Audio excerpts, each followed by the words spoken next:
Welcome to IDGI. Today we're welcoming Twitter royalty in the shape of Unnamed Insider.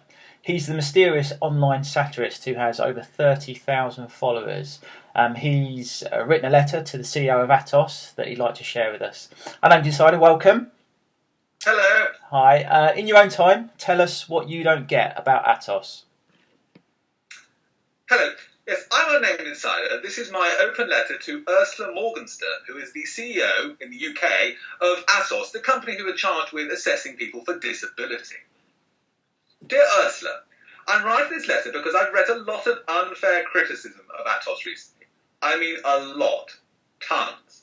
Hardly a day goes by where I don't hear some bleeding heart talking about just because someone has a terminal disease or a chronic degenerative disorder or no limbs, they expect ATOS to deem them unfit for work and for society to pay so they can luxuriate in a warm home and be able to feed themselves. I mean, they must be mental. And by that I mean stupid rather than mentally ill. I certainly don't want to give them something else to claim for. I heard recently somewhere that 99% of all disabled people are probably just faking it.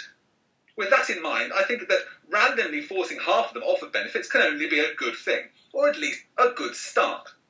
You've been criticised for sending often unskilled staff to assess the level of disability, when we can all tell when someone's disabled. The other day I was in a supermarket and a chap parked in the disabled spot. I mean, he had the blue badge and everything, but I could tell by his shifty eyes that he was just putting it on. So I followed him around the supermarket, and do you know what he bought? Chocolate digestives. Why couldn't he have bought plain digestive biscuits and saved the taxpayer the difference? When I confronted him, he informed me that he was in fact the chairman of a local clothing manufacturer, but I'm sure you agree that my point still stands.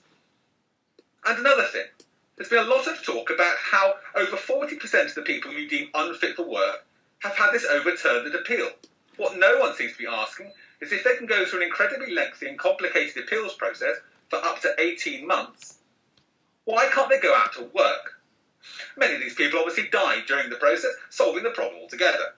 I know that the appeals have cost almost as much as they've saved, but after all, we understand it's the principle of the thing. Lastly, I'm sick to death of people asking why you haven't paid any corporation tax. I don't get it. Considering the amazing work you've done in terms of reducing the number of disabled people in this country to almost none, why the heck should you pay?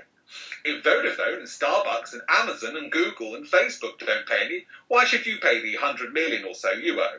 Tell them to go to hell. Lastly, do give my love to Ian Duncan-Smith when you next see him. He's doing a great job for a man with so many obvious personal difficulties. Lots of love, Unnamed Insider. Now, I'm sure many of you would like to write similar letters to Ursula, praising her and supporting her. Now, here is her email address. This is her personal email address. Do feel free to send your letters of support to this. Marvellous. Thank you, Insider. That was brilliant.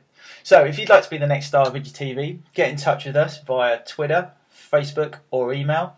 And for more stuff like this from him, the man in the mask, make sure you're following his excellent Twitter account. It's at Unnamed Insider. So that's all from IDGI for this week. Thanks for watching. We'll see you next time. Unnamed Insider, thank you. Thank you, and goodbye.